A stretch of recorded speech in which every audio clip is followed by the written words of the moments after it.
본 방송에서 제공하는 투자 정보는 투자 판단에 대한 조언입니다. 방송에서 제공하는 주식의 가치, 가격 상승 및 가격 하락에 대해서는 방송사에서 보장하지 않습니다.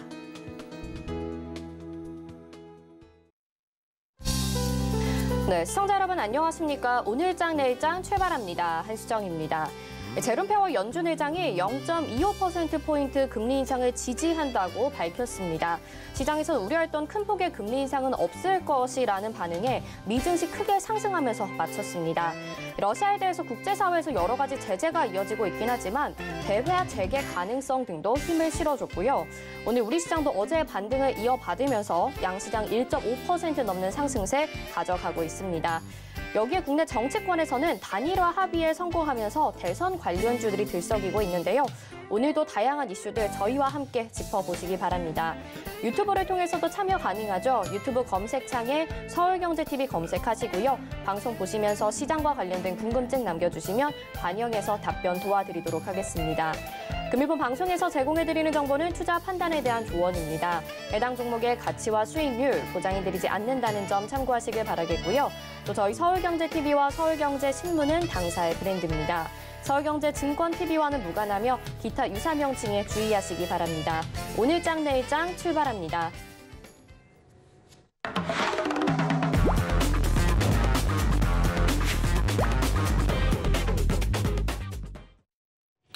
네, 먼저 첫 번째 순서 이 시각 보도본부 함께하도록 하겠습니다. 오늘은 증권부의 배요한 기자 나왔습니다. 어서 오세요. 안녕하세요.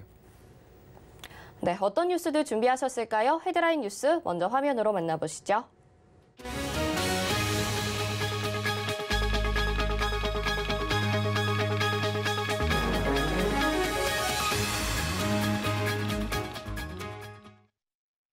네, 첫 번째 뉴스부터 보도록 하겠습니다. 앞에서 제가 오프닝에서도 언급을 했는데요. 이 제롬 파월 연준 의장이 3월 기준금리 인상을 공식적으로 언급했다고 하는데 자세하게 내용 좀 들어볼게요. 네, 제롬 파월 연방준비제도 의장이 3월 개최되는 FOMC 회의에서 기준금리를 인상하는 것이 적절하다고 밝혔습니다. 전날 파월 의장은 하원 금융서비스위원회에 출석해 타이트한 노동시장과 높은 인플레이션을 고려해 금리 인상에 나서야 할 때라며 0.25% 금리 인상을 제안하고 이를 지지한다고 언급했습니다. 양적 긴축 관련해서는 3월 회의에서 진전을 기대한다면서도 해당 회의에서 결론을 내지 않을 것이라고 말했습니다.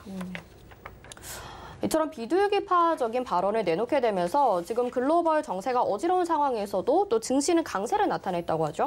네, 금융시장은 파월 의장이 금리를 0.5% 인상하는 빅스텝이 아닌 0.25% 인상을 언급하자 예상보다 비둘기파적이라는 발언이라는 분석에 전날 미국의 주요 증시는 1% 중반대까지 급등하는 안도랠리를 펼쳤습니다.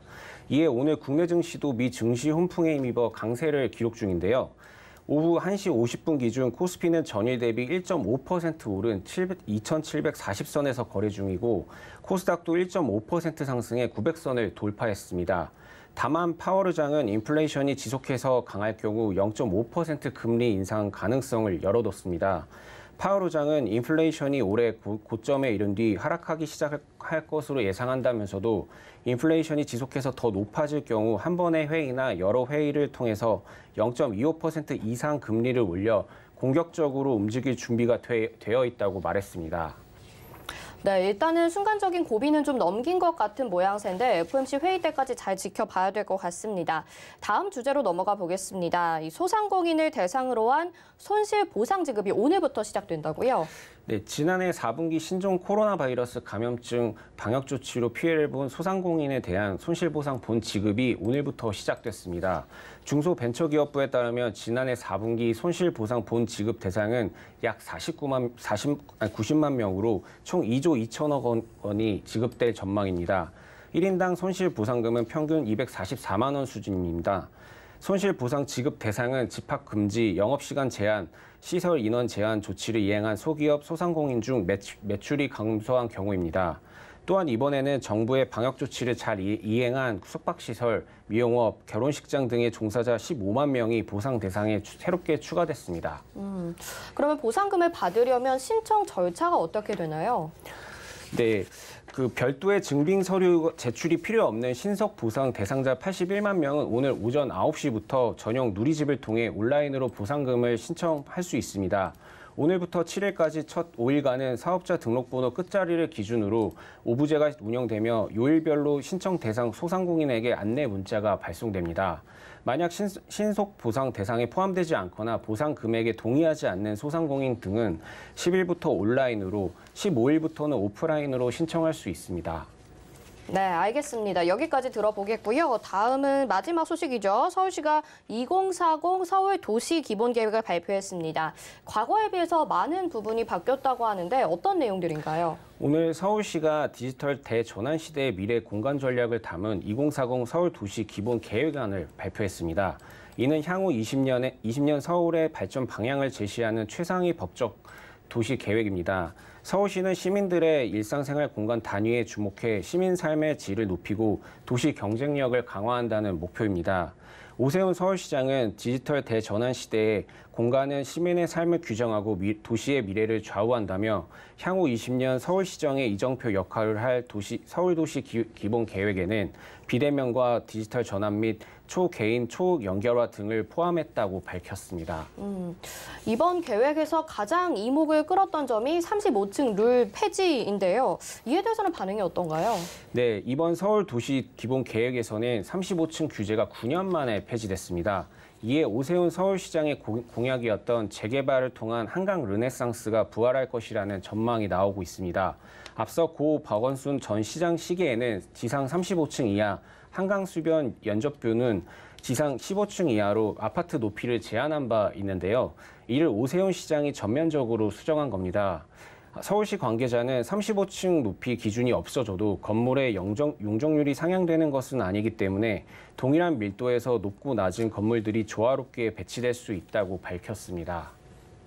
네, 미국의 통화정책 방향과 국내 주요 정책 현안들에 대해서 알아봤습니다. 배유한 기자 고맙습니다. 네, 이 시각 보도본부 함께 하셨고요. 이어서는 오늘 시장 들여다봐야겠죠. 이 시각 시황 브리핑 김혜연 캐스터가 전해드립니다. 안녕하십니까. 캐스터 김혜원입니다. 전일 미증시는 러시아와 우크라이나가 휴전 논의를 위한 2차 회담을 진행한다라는 이야기와 함께 또 3월 FOMC에서 0.25% 금리 인상 지지한다라는 소식까지 더해지면서 반등에 성공을 하는 모습이었습니다. 오늘 국내 증시도 훈풍 이어받으면서 상승 출발을 했죠. 이 시각 자세한 지수 상황 살펴보도록 하겠습니다. 코스피 지수가 오전장 상승 출발을 했고요. 오후장 들어서 상승 탄력을 더욱더 키워나가주고 있습니다. 현재 1.49% 강세 보여지고요. 시가총액 상위 종목단에서도 대부분의 종목들이 반등에 성공한 모습 보여지고 있습니다. 현재 2,743포인트대에서 거래되고 있습니다. 이어서 코스닥 지수 확인해 보시죠. 코스닥 지수도 오늘 상승 출발을 했습니다. 오전장에 잠시 출렁이는 모습도 보였지만 마찬가지로 오후장 들어서 더 강한 모습 나타나고 있습니다. 현재 1.45% 강세 보여지고요. 908포인트대에서 거래되고 있습니다. 이어서 수급 상황 확인해 보시죠. 기관과 외국인의 양 매수가 들어와 주고 있습니다. 모두 장중에 매수 전환했는데요. 이렇게 9거래일 만에 코스피 시장에서 양 매수가 들어와 주고 있습니다. 기관은 2,564억 원 매수하고 있고요. 외국인 569억 원 매수세 보여집니다. 이어서 코스닥의 수급 상황 확인해 보시죠. 네, 반면 코스닥에서는 기관과 외국인의 양 매도가 들어오고 있습니다. 기관은 330억 원 매도하고 있고요. 외국인은 그래도 오전장 대비해서는 매도폭 축소해주고 있습니다. 현재 1,100억 원 매도세 보여지고 있습니다. 이어서 상승하는 업종 테마도 살펴보도록 하겠습니다. 건축 제품주들 사이에서 좋은 움직임 보여지고 있습니다. 이제 대선이 정말 얼마 남지 않았습니다. 주말이면 사전투표도 시작이 되는데요. 이렇게 대선에 임박하게 되면서 유력 후보들의 주택 공급 확대 공약에 기대감이 커졌다라고 합니다.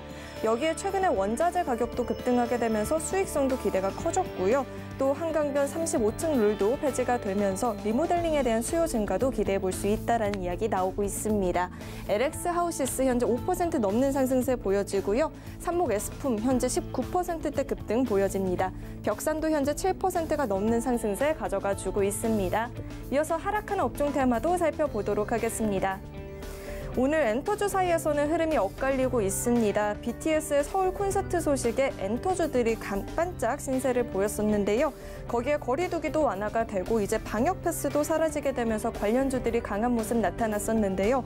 오늘은 상승한 데 따른 차익 실현 매물들이 나오면서 쉬어가는 흐름입니다. 하지만 여전히 엔터주들 긍정적인 전망들은 나오고 있죠. 2분기면 대형 아티스트들도 컴백을 할 테고 또 콘서트도 줄줄이 예정이 되어 있기 때문에 실적은 계속해서 긍정적인 전망 나오고 있습니다. 하이브 현재 2.79% 낙폭 보여지고요. JYP도 현재 2%대 하락세 보여집니다. YG 엔터테인먼트도 현재 2.27% 낙폭 보여지고 있습니다. 이어서 증시 탑10 확인해 보도록 하겠습니다. 네, 삼성전자와 SK하이닉스가 전일 미증시에서 반도체 관련주들의 반등이 큰 폭으로 나타나면서 오늘 강한 모습 보여지고 있습니다. 카카오도 전일에 이어서 오늘도 강한 모습 가져가주고 있고요. 서울경제가 뽑은 특징주 확인해 보면요. 노르홀딩스 윤석열 후보와 안철수 후보가 단일화를 합의하게 되면서 장 초반부터 강하게 튀어 올라주고 있습니다. 진원생명과학은 유전자 치료제 원재료 쇼티지로 매출 상승 기대가 되고 있다는 이야기 나오고 있고요. 대성산업은 우크라이나와 러시아의 갈등이 예상보다 길어지게 되면서 네온가스에 대한 공급 우려가 커졌죠. 우크라이나의 수입 비중이 높기 때문에 그에 따라 대성산업이 강한 모습 보여지고 있습니다. 그럼 넥슨GT부터 살펴보도록 하겠습니다. 어제에 이어서 오늘도 강한 시세 보여주고 있죠. 창업자 별세 소식에 넥슨GT 그리고 넷게임즈까지 현재 동반 상승 보여지고 있습니다. 창업자의 지분을 모두 가족 상속으로 하게 되면 막대한 상속세 문제로 지배구조 변동이 불가피하다는 이야기 나오고 있습니다. 현재 상한가 풀리지 않고 있고요. 23,900원에서 거래되고 있습니다. 다음으로 살펴볼 종목은 비덴트 있습니다. 4거래일 연속 상승 흐름이 보여지고 있습니다. 러시아가 국제사회에서 금융 제재를 받게 되면서 대안으로 비트코인을 매집하고 있는데요. 암호화폐 시세가 급등하게 되면서 비덴트의 주가도 상승을 하고 있습니다. 현재 5%가 넘는 강세 보여지고요. 17,450원에서 거래되고 있습니다. 마지막으로 살펴볼 종목은 이지트로닉스 있습니다. 오늘 시세가 강하게 보여지고 있는데요. 현대차가 2030년까지 95조 원을 투입해서 전기차를 비롯한 미래 사업에 속도를 낸다라는 소식 전해지면서 강한 모습입니다. 현재 26%대 급등 보여지고요. 18,700원에서 거래되고 있습니다. 지금까지 증시 탑10 확인해 봤습니다. 네, 이 시각 시황 브리핑 전해드렸습니다. 이 대선과 관련이 되면서 건축 제품 관련주들이 오늘 상승하고 있다는 흐름 체크해 보시고요. 자세한 수급 동향은 객장 상황 연결해서 알아보도록 하겠습니다. 유한타증권 금융센터 동탄지점의 백인범 과장 연결돼 있습니다. 과장님 안녕하십니까?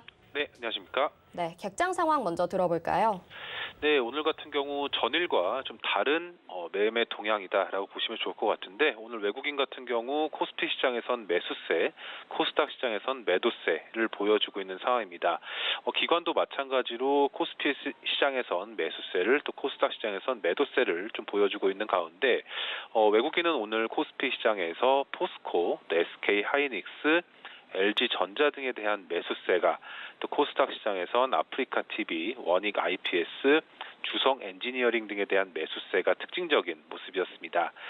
기관도 마찬가지로 코스피 시장에서 삼성전자, 또 SK하이닉스, 한국전력 등에 대한 매수세가 또 코스닥 시장에선 LX세미콘, 토비스, 덕산, 네오룩스 등에 대한 매수세가 특징적인 모습이었다 볼 수 있겠습니다.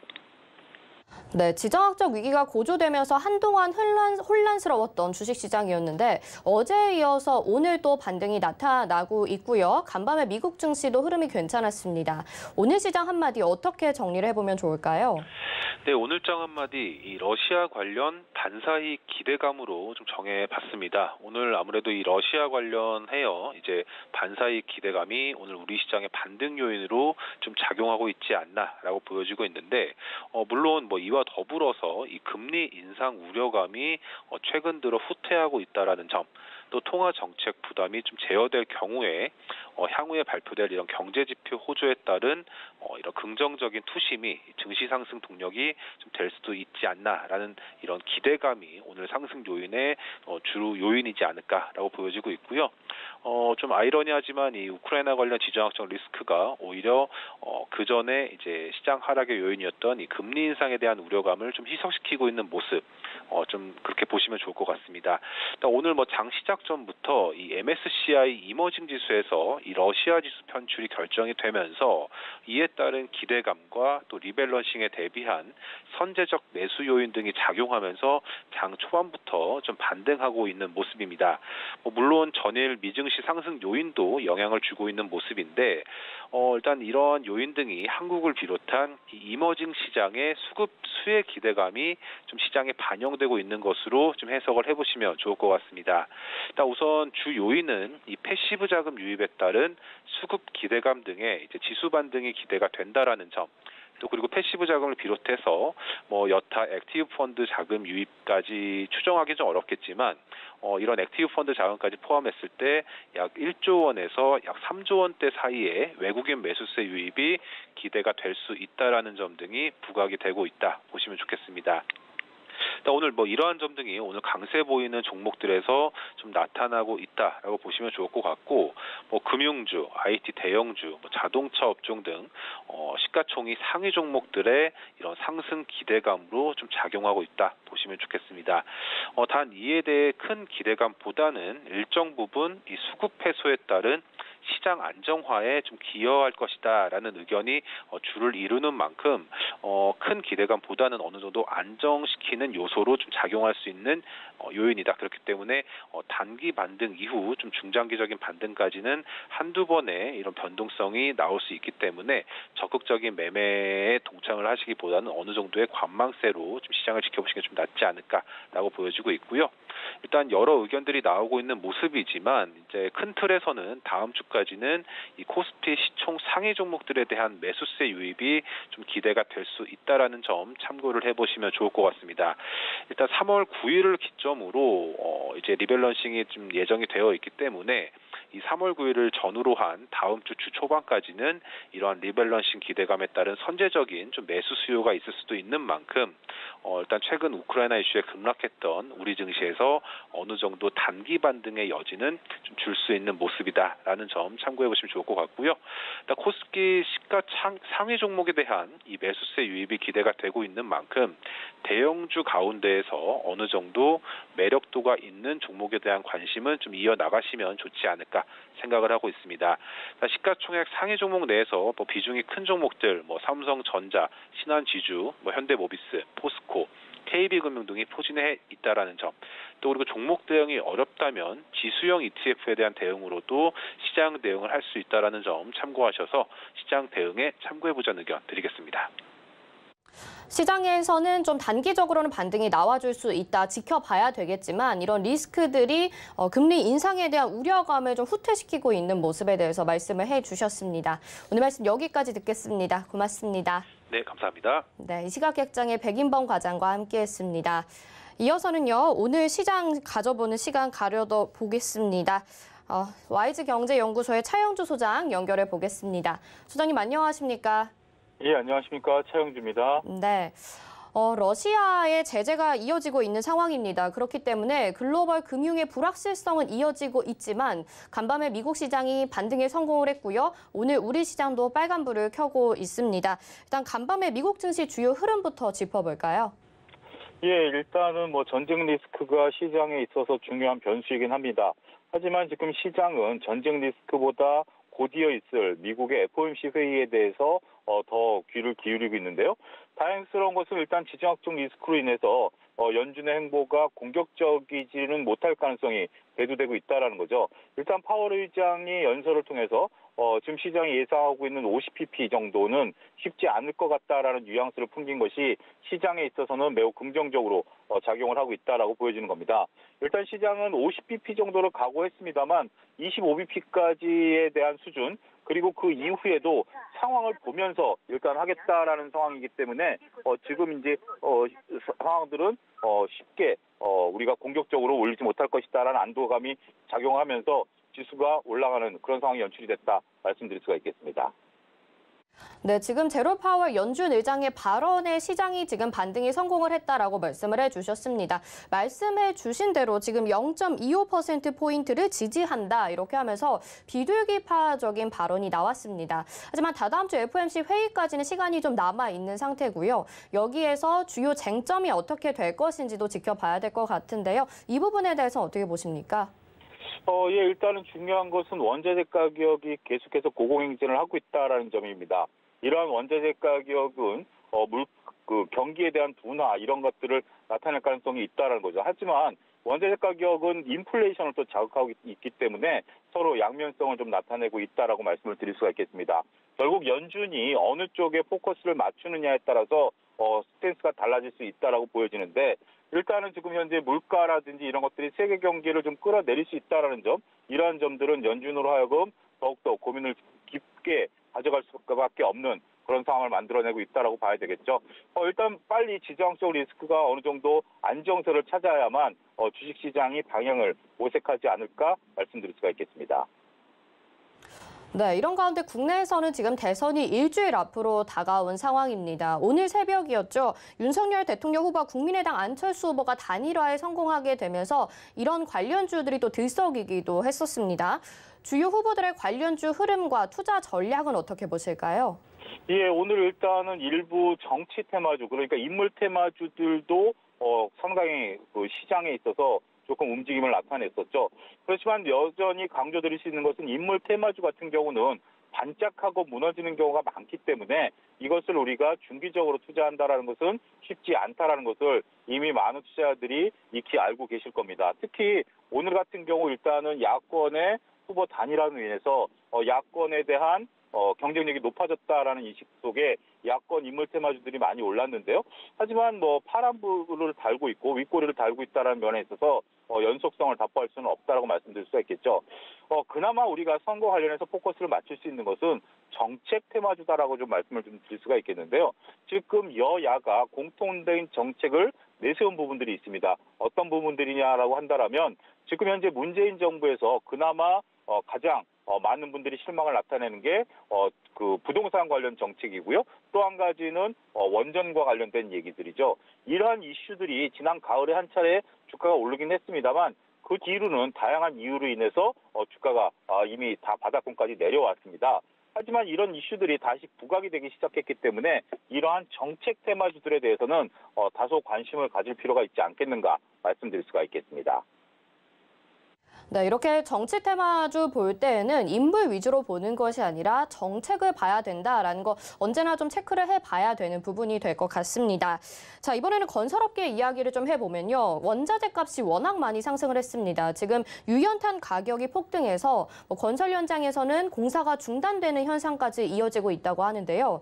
건설업계에 미치는 영향 어떻게 봐야 될지도 궁금하고요. 이 업종 관련주에 미치는 투자 전략은 또 어떻게 세워보면 좋을까요?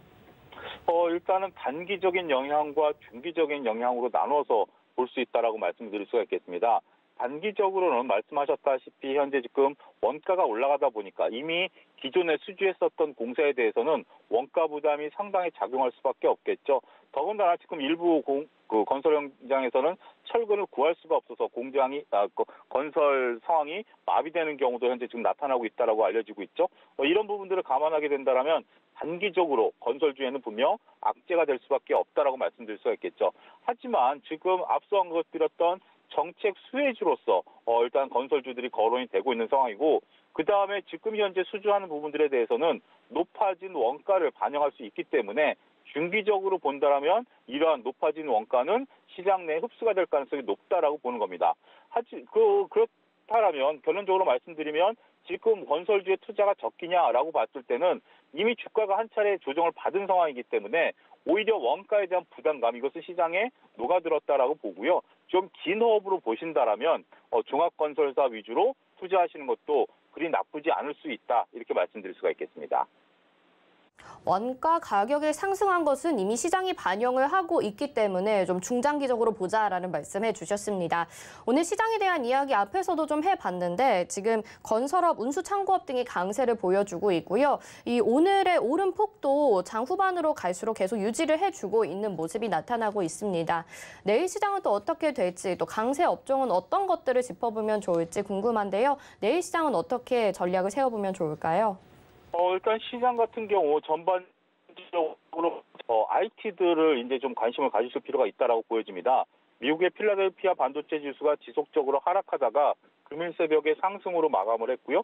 우리나라 하이닉스라든지 DB하이텍 이런 쪽들도 바닥을 확연히 잡아가는 모습들 나타나고 있기 때문에 지수가 또 올라갈 가능성도 지금 대두가 되고 있죠. 그렇다면 IT 관련주들에 대해서 모아갈 필요가 있다라고 말씀드릴 수가 있겠고, 또 2차 전지 소재단에 있는 기업들의 주가 움직임이 심상치가 않습니다. 그동안 다양한 이유로 인해서 하락했던 주식들이 이제는 바닥권에서 시세를 들어주는 모습들 나오고 있다라고 보여진다라면, 지금 현재 오늘 올라가는 종목들을 따라 사기보다는 오히려 올라갈 가능성이 높은 이런 주식들에 관심을 가지실 필요가 있지 않겠는가 말씀드릴 수가 있겠습니다. 오늘 오른 종목보다는 앞으로 오를 종목들을 보자 2차 전지 소재주에 대한 관심까지 말씀을 해주셨습니다. 오늘 말씀 여기까지 듣겠습니다. 고맙습니다. 예, 감사합니다. 네, 와이즈경제연구소의 차영주 소장과 함께했습니다. 자, 시장은 지금 시간에도 계속해서 상승폭을 유지해주고 있습니다. 좀 더 자세한 시장의 흐름과 오늘 강세 업종까지 짚어보는 시간 가져보도록 하겠습니다. 샘플러스 박원재 전문위원 연결되어 있습니다. 위원님 안녕하십니까? 네, 안녕하세요. 박원재입니다. 네, 오늘 시장은 그래도 어제에 이어서 또 순항을 해주고 있는 것 같습니다. 코스피에서 외국인과 기관의 수급까지 들어와 주고 있는데요. 오늘 시장의 흐름 분석해 주시고요. 또 강세 업종까지 말씀 부탁드릴게요. 네, 3월 들어서 시장이 방향을 잡고 좀 지향을 좀 하고 있습니다. 올 들어서 시장이 어려웠던 이유를 분석을 해보면 새해 들어서 기대감을 갖고 출발한 증시가 갑자기 12월 달에 연준의 긴축에 대한 자세 변경에 의해서 떨어지기 시작하죠. 이게 근데 시장은 항상 선반영 문제가 있기 때문에 이렇게 내려가는 구간은 어디가 바닥일지 몰라요. 그런데 시장의 흐름을 보면 1월 달에는 왜 이렇게 시장이 생각보다 많은 하락이 있었느냐 하면은 불확실성이죠.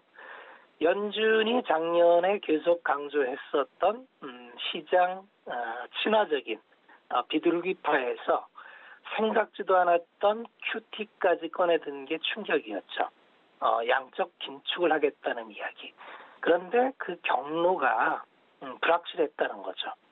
명확한 일정을 밝히지 않고 긴축 시장 경로적으로 하겠다. 그러니까 시장에서 나타나는 지표를 보고 판단하겠다는 이런 얘기를 하니까 시장은 이제 바짝 긴장할 수밖에 없죠. 야, 그러면 연준이 올해의 긴축을 얼마나 할까 상상을 합니다. 상상을 하면 이게 확장이 돼요. 그러다 보니까 야, 이제 뭐 시장이 올해 금리를 당초 4회에서 계속 올라갑니다. 이게 어디까지 올라가느냐 하면 9회 인상설까지 올라가고요. 급기야 3월 달에는 빅스텝을 밟을 거다. 0.5bp를 올릴 거다. 뭐 이게 기정사실화됩니다. 이렇게 상상의 나래를 펴는 동안의 시장은 봉으로 나타나다시피 거의 양봉이 없이 음봉이 나타납니다. 그러다가 이제 이거를 좀 받아내면서 반등을 줬는데 여기에 바로 우크라이나발 지정학적 리스크가 터지면서 시장은 또 한 번 충격을 먹게 되는데 달라진 게 있어요. 뭐가 달라지냐 하면 봉의 색깔이 달라지기 시작했습니다. 양봉이 자주 보이죠. 양봉이 자주 보인다는 거는 1월 달에는 양봉이 거의 나타나지 않았는데 2월 들어서면서 시장은 여전히 불확실성을 더해가고 있었죠. 금리에 대한 불안과 지정학적 불안이 더해졌는데 시장은 저가 매수가 계속 들어오는 형태로 양봉이 나타납니다. 그리고 3월 달 들어서 우크라이나 전쟁이 단기에 안 끝나고 장기화되고 있는데도 방향을 잡고 올라간다는 걸 주목해 볼 필요가 있어요. 자, 여기서 주목해 보는 거는 언제나 시장은 선반영한다는 거예요. 지금의 불확실성을 선반영해서 이미 가격으로 많이 조정을 주었고 이제는 불확실성을 서서히 해소하는 그러한 국면으로 진행하고 있구나 이렇게 보시면 됩니다. 오늘 시장이 생각보다 강하게 나온 건 두 가지 요인일 거예요. 첫째는 파월 의장이 3월 달 연준에서 빅스텝을 밟지 않는다는 이야기를 했어요. 25bp가 적당할 것이라는 얘기를 한 게 시장이 빅스텝을 밟을 거라는 우려가 여전히 있는데 이걸 지워줬죠. 시장은 그럼 이걸 불확실성 해소로 보고 반응을 합니다. 두 번째는 QT에 대해서도 상당히 좀 완화적인 이야기를 했죠. 당초에는 QT가 좀 빠를 것이다. 연준의 자산 매각이 급작스럽게 이루어져서 월 1,000억 수준의 매각이 있을 것이다. 이렇게 봤는데 기간을 2년에서 3년으로 늘려주니까 그러면 월 한 600억 내지 700억 정도 하겠구나. 이 두 가지가 맞물리면서 이제 연준의 다시 비둘기적 스탠스가 나왔고요. 두 번째는 러시아의 MSCI 지수 퇴출이 이루어졌죠. 이거는 다음 주 10일 날 우리의 동시만기일입니다만 이때 한 번에 반영이 될 거예요. 그러면 수급적으로 계속 눌렸던 시장에서 수급적으로 도움되는 이벤트가 나왔다는 이 두 가지가 아마 시장을 돌려놓는 거고, 궁극적으로는 시장을 자세히 보시면 작년 8월, 7월 이후에 직전에 제가 이제 8개월 연속 양봉을 그릴 때 이렇게 기록적인 추세 이후에는 반전이 일어난다. 그래서 반전을 말씀을 드렸고 지금은 8개월 오르고 8개월 조정을 받은 게 2월입니다. 그러면 3월은 등비 수열이 완성이 됐어요. 그래서 8개월 상승, 8개월 하락. 그러면 이제 불확실성을 시장이 받아들이고 방향을 잡을 확률이 많습니다. 시장은 언제나 많이 빠져 있는 것만큼 호재가 없어요. 지금 여전히 이제 시장을 바라볼 때는 기업 이익이 굉장히 그 피크아웃 논란으로 꺾이는 거는 맞는데 역성장하는 게 아니에요. 여전히 경기 확장 국면이 진행 중이라는 걸 주목을 해보신다면 우리가 작년 초에 이렇게 확장 국면에서 불을 뿜을 때도 용기 있게 들어갔는데 지금 이 가격에서 도망간다는 건 투자적인 관점에서는 그렇게 현명한 방법은 아닐 겁니다. 다만 지금은 인플레가 굉장히 공고화되어 있고 모든 게 오르는 국면입니다. 이러한 국면에서는 무조건 가격 전가가 되는 종목을 찾아야 돼요. 가격 전가가 안 되는 기업은 기업 이익, 기업 체력이 지켜지질 못합니다. 우리가 시장을 볼 때 매크로를 보는 거는 우리가 투자하고 있는 기업의 의부 환경을 보기 위해서 매크로를 보는 거지 이 매크로 자체가 투자 이유가 되지는 않습니다.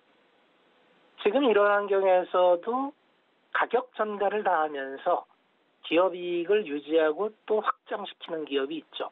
언제나 기업을 분석할 때는 가격에 수량을 곱하고 여기에 코스트를 빼면 이게 기업이 궁극적으로 재무제표에 나타나는 영업이익이 돼요. 그런데 인플레 시기에 코스트가 모두 올라가죠. 원자재가 올라가고 임금이 올라가고 이렇게 올라가는 국면에 가격 전가가 원활히 되는 섹터는 그대로 가격을 올려서 코스트의 부담을 전가시킵니다. 쉽게 얘기해서 EPS 상승이 일어난다는 얘기죠. 이러한 기업은 매크로의 불확실성에도 불구하고 기업의 계속성과 지속성, 이익, 성장 가능성이 담보가 됩니다. 그런데 가격 저항에 부딪혀서 가격 전가가 안 되는 기업들이 있어요. 이러한 기업들은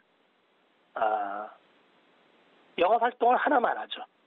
가격은 올라가고 원가는 올라가는데 판가가 안 올라가면 물건을 많이 팔아도 팔수록 적자가 나니까 이러한 기업은 우리가 투자해서 철저히 배제시켜야 됩니다. 최근에 시장의 방향을 보면 거의 이론적으로 나오고 있어요. 그래서 오늘 이제 올라가는 이제 건설 같은 경우도 많은 분들이 건설 원자재가 올라가기 때문에 어려울 것이다. 이렇게 한 면을 보는데 투자는 그렇게 한 면만 있는 게 아니라 유가의 상승은 중동 국가의 플랜트 발주나 EPS 발주에 자극이 되고 해외발 이슈가 터질 수 있는 요인이 되죠. 두 번째는 누가 뭐라래도 국내의 건설 수요는 향후 3년 동안 끊임없이 공급할 수밖에 없는 구조적인 이유를 갖고 있는 거죠. 그래서 오늘 시장을 보면은 이제 전체적으로 ADR을 보면은 많이 올라왔어요. 많이 올라왔다는 거는 그동안의 낙폭 과대주가 많이 올라왔구나 이렇게 보시면 되고 모양을 봐도 대형주보다는 중소형주가 많이 올라오죠. 많이 빠졌기 때문에 올라온 겁니다. 시장이 정상화되는 과정으로 이해하시면 되고요. 하루하루의 이슈에 이렇게 몰입하기보다는 시장의 큰 방향, 시장이 지금 어느 방향으로 가고 있는지를 지켜보시면은 이제부터 3월부터는 그동안의 어려움을 딛고 어느 정도 복구를 넘어서 계좌가 좀 플러스로 돌아설 수 있는 이런 기회로 잡으면 좋겠다. 이런 말씀을 드리면서 오늘 말씀은 여기까지 드리도록 하겠습니다. 네, 박원재 위원님이 시장에 대한 분석해 주셨는데요. 정말 한동안 혼란스러웠던 우리 주식시장이잖아요. 그런 것들이 이미 이런 악재들이 선반영을 해가는 과정이었고 이제는 좀 해소가 되고 있다 이렇게 말씀을 해주셨습니다. 빠르게 바뀌어가는 시장, 박원재 위원님의 도움 받아보고 싶다 하시는 분들은 샵 0082번으로 박원재 세 글자 문자 보내주시면 저희가 노란톡으로 안내 도와드리겠습니다. 위원님 오늘 말씀 감사합니다. 네, 고맙습니다. 네, 이어서 이슈 칼럼으로 가보겠습니다.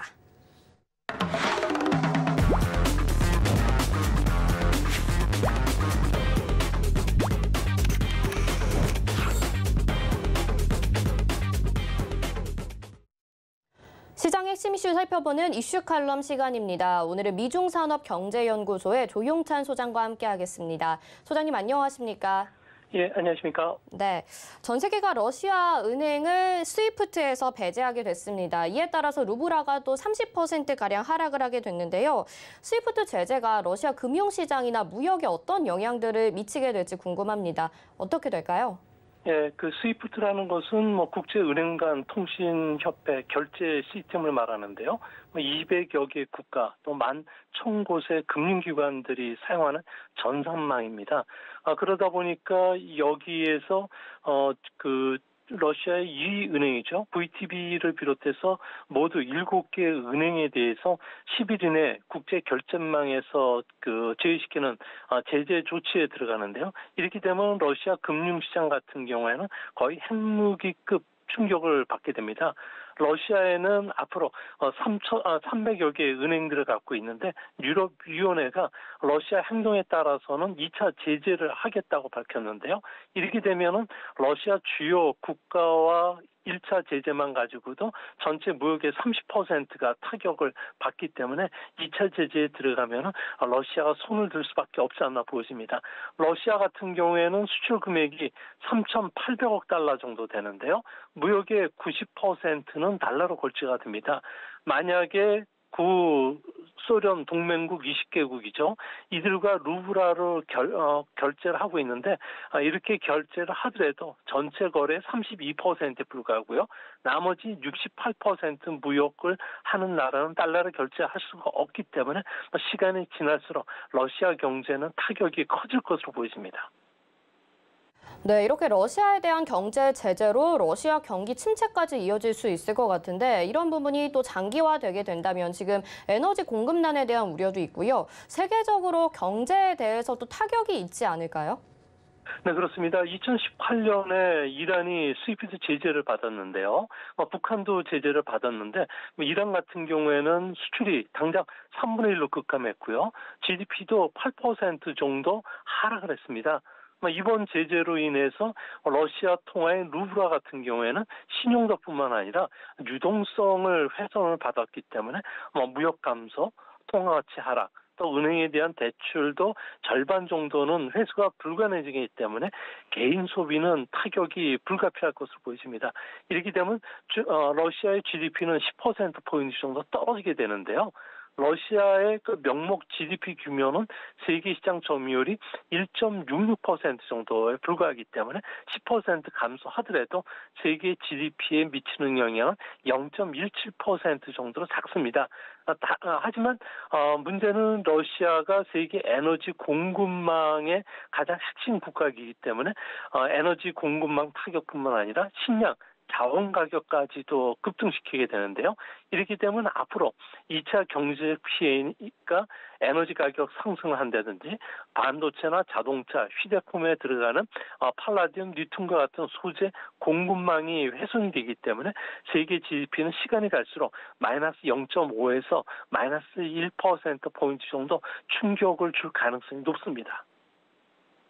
네, 그런데 이제 국제금융시장에서는 스위프트 제재를 최강의 최종 무기다 이렇게 이야기를 하고 있습니다. 그만큼 러시아 입장에서는 타격이 클 것 같은데 러시아가 또 이 방법을 피할 수 있는 수단을 어떤 것들을 마련하지 않을까 싶기도 하거든요. 이 부분은 어떻게 보시나요? 네, 러시아 같은 경우에는 최대 은행이죠. 스메르방크 같은 경우에는 러시아 내 1만 4천 개 지점을 갖고 있고요. 자산 규모는 136억 유로로 1위입니다.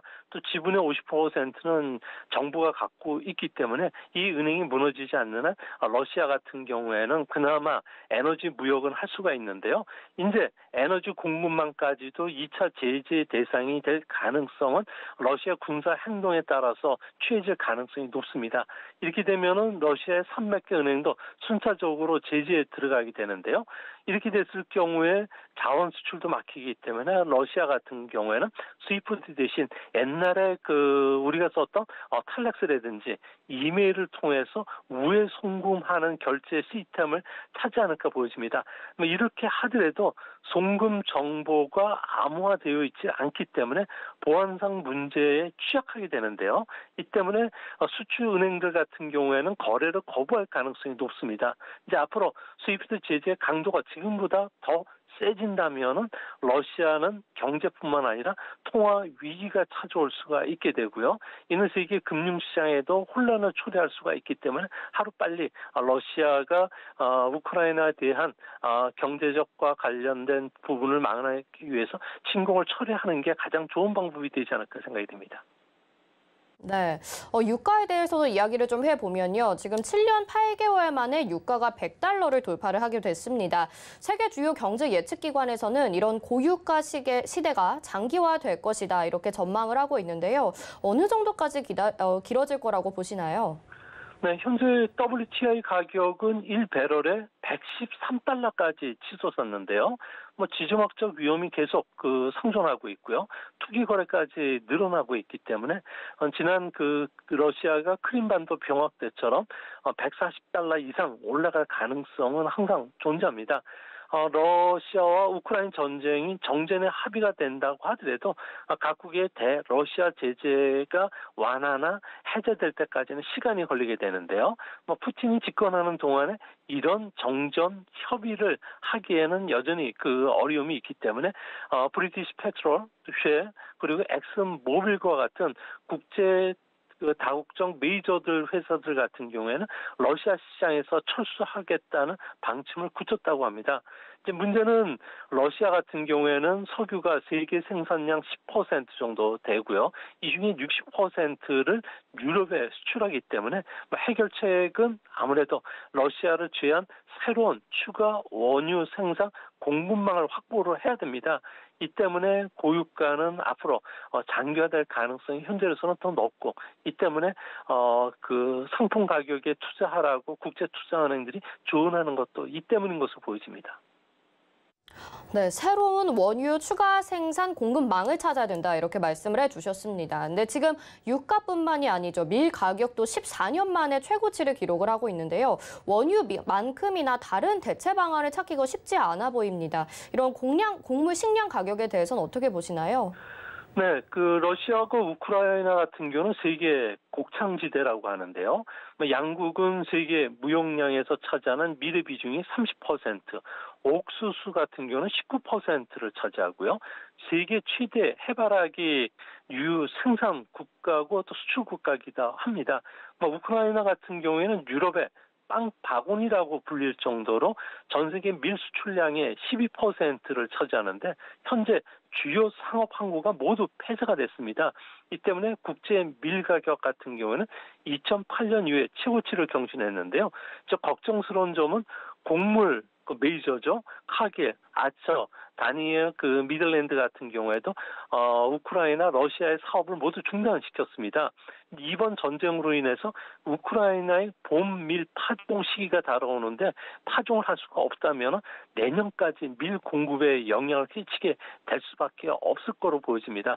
현재 밀 같은 경우에는 1불세당 9.84달러 정도가 되는데요. 이제 앞으로 2008년 최고치인 13달러까지도 충분히 올라갈 수 있지 않나 보여집니다. 이렇게 된다면 빵이나 과자, 라면, 파스타, 첨유, 대두유, 냉동식품 가격 급등하는 것뿐만 아니라 러시아산 수산물이라든지 백금, 팔라디움, 알루미늄, 니켈, 구리까지도 제재로 인한 가격 상승은 피해가긴 어려울 것으로 보여집니다. 네, 이렇게 원유 상승이나 곡물 가격이 상승이 장기화될 가능성이 높다라고 말씀을 하신 것 같습니다. 한국 경제도 미치는 영향이 있을 것 같은데요. 이 부분은 어떻게 보시나요? 네, 현대경제연구원에 따르면은 우리나라 같은 경우는 자원의 해외 의존도가 OECD 국가 중에 가장 높습니다. 이 때문에 국제 원유 가격이 100달러 시대가 된다면은 아무래도 우리나라 성장률은 마이너스 0.3%포인트 감소하는데 이제 국제 유가가 곧 120달러를 넘어갈 것으로 보여지는데요. 이렇게 되면 경상 수준은 516억 달러 적자뿐만 아니라 성장률도 0.4%포인트 떨어지게 되고요. 소비자 물가 지수는 1.4% 정도 올라가게 된다고 합니다. 이렇게 되면 기업 입장에서는 투입 비용이 상승하기 때문에 산출 가격의 인상분을 전가하기 어려운 기업일수록 악영향을 받게 되는데요. 정유나 철강, 화학, 전력, 가스, 도로 운송, 항공업종의 실적 악화도 불가피하게 되고요.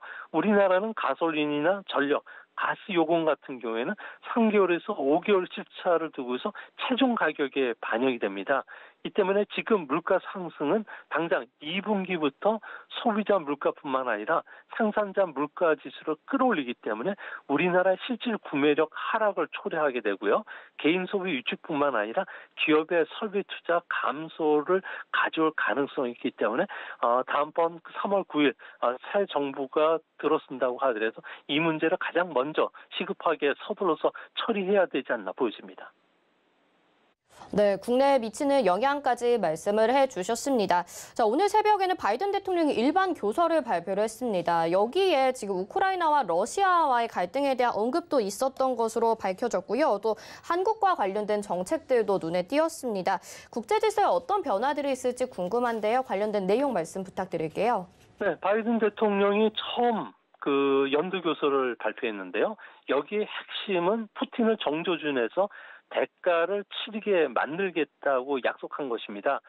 자유는 항상 전제주의죠. 독재를 이긴다고 말을 뗀 뒤에 러시아의 고통을 주기 위해서 강력한 경제 제재와 더불어서 군사력을 약화시키기 위해서 서방의 첨단 기술 접근을 막겠고요. 또 우크라이나를 돕기 위해서 경제나 금융, 특히 10억 달러 이상의 지원을 하겠다고 약속을 했습니다. 이제 우리나라도 러시아를 고립시키기 위해서 조치에 써야 될 것으로 보여지고요. 러시아 같은 경우에는 앞으로 모든 항공기 같은 경우는 미국이라든지 동맹국 영공에 들어오는 것을 막기 위한 폐쇄 조치에 들어가기 때문에 앞으로 러시아와 우리나라의 관계도 상당히 좀 악화되지 않을까 보여집니다. 또 한 가지는 코로나 문제, 또 인플레이션에 대해서 역점을 두고서 대응하기로 했는데요. 이제 앞으로 인플레이션을 낮추기 위해서는 미국은 임금을 낮추는 전략보다는 비용을 낮추는 전략으로 돌아서겠다는 겁니다. 이제 앞으로 해외에 의존하지 않는 공급 체인망을 강화시키겠다고 했는데요. 또 물류를 더 빠르고 더 싸게 움직이도록 하면서 물가를 안정시키겠다는 겁니다. 당장 우리나라 같은 경우는 반도체나 배터리, 그 가전과 관련된 회사들의 그 대미 투자가 더 늘어날 수가 있을 거로 보여지고요. 또 미국 같은 경우에는 1년간 10만 킬로미터의 도로 건설, 다리도 1,500곳을 개보수하게 되고요. 600개 이상의 공항도 건설하게 되고 50만 곳 이상의 전기차 충전소가 교체가 됩니다.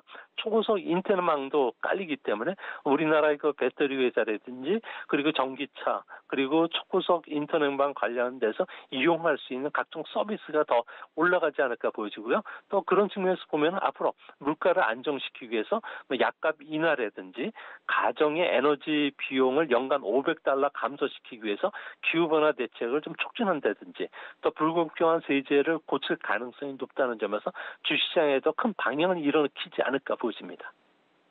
네, 알겠습니다. 오늘 말씀 여기까지 듣겠습니다. 고맙습니다. 네, 감사합니다. 네, 지금까지 미중산업경제연구소의 조용찬 소장과 함께했습니다. 오늘장 내일장 저희가 준비한 소식 여기까지입니다. 본 방송에서 제공해드린 정보는 투자 판단에 대한 조언입니다. 해당 종목의 가치와 수익률 보장해드리지 않는다는 점 참고하시길 바라겠고요. 또 저희 서울경제TV와 서울경제신문은 당사의 브랜드입니다. 서울경제증권TV와는 무관하며 기타 유사 명칭에 주의하시기 바랍니다. 저희는 잠시 후 마감 임박 60분의 승부로 다시 돌아오겠습니다. 시청해주신 여러분 고맙습니다.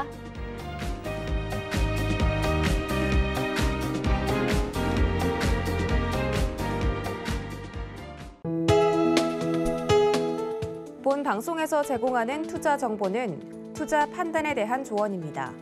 방송에서 제공하는 주식의 가치, 가격 상승 및 가격 하락에 대해서는 방송사에서 보장하지 않습니다.